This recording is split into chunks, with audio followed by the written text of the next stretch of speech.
NEET के जितने भी स्टूडेंट हैं इस वीडियो को कंप्लीट देखें क्योंकि इसमें मैंने जो फिजिक्स का कॉन्सेप्ट समझाया है वो बहुत इंपॉर्टेंट है और एग्जामिनेशन हॉल में आप लोगों के काम आने वाला है। अगर आपने इस कॉन्सेप्ट को नहीं सीखा तो डेफिनेटली आपको वहां पे रोना ही पड़ेगा और इस तरह के कॉन्सेप्ट मैं यहाँ पे डालते रहता हूँ, इसलिए जुड़े रहिए विकास क्लासेस लाइव 2.0 के साथ। तो आइए चलिए देखते हैं ये फिजिक्स का धांसू कॉन्सेप्ट आखिर है कौन सा। को स्टक कर देते हैं, यानी रुक जाते स्टूडेंट तक कर नहीं पाते आगे। ठीक है, क्योंकि ये काफी बढ़िया और काफी अच्छी और काफी हार्डेस्ट प्रॉब्लम रहती।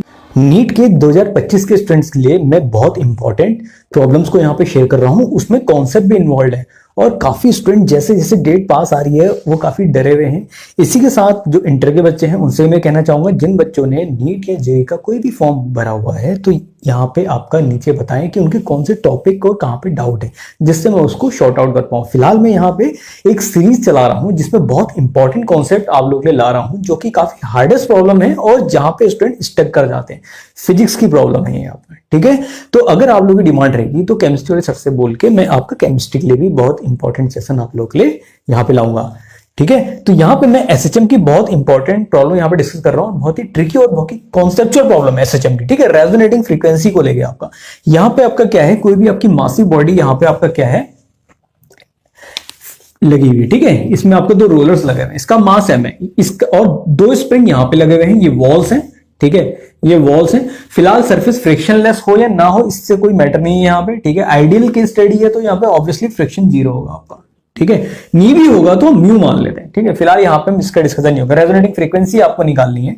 ठीक है, तो यहाँ पे आपको कुछ नहीं करना है। सबसे पहले हम जानते हैं कोई भी मास अगर यहाँ पे अटैच होगा तो जो स्प्रिंग्स यहाँ पे होते हैं ये आपका एक कैपेसिटर की तरह बिहेव करते हैं, कैपेसिटर कनेक्शन। ठीक है, आप जानते हैं कैपेसिटर कैसे पैरेलल में कनेक्ट होते हैं। आपका अगर 3 कैपेसिटर है पैरेलल में, उसका कैसा आता है C1 C2 C3।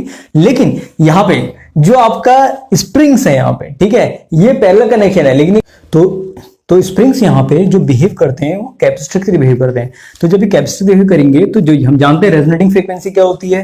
Resonating frequency किसी भी जो आपका स्प्रिंग मास सिस्टम होता है, ठीक है, कोई भी नॉर्मल सा सिस्टम है आपका, यहाँ पे आपका K है, इसका स्प्रिंग कांस्टेंट K है और यहाँ पे आपका M मास अटैच्ड है, mg डाउनवर्ड आपका। ठीक है, और kx आपका ऊपर। ठीक है, एक्सीडेंट डिफ्लेक्शन।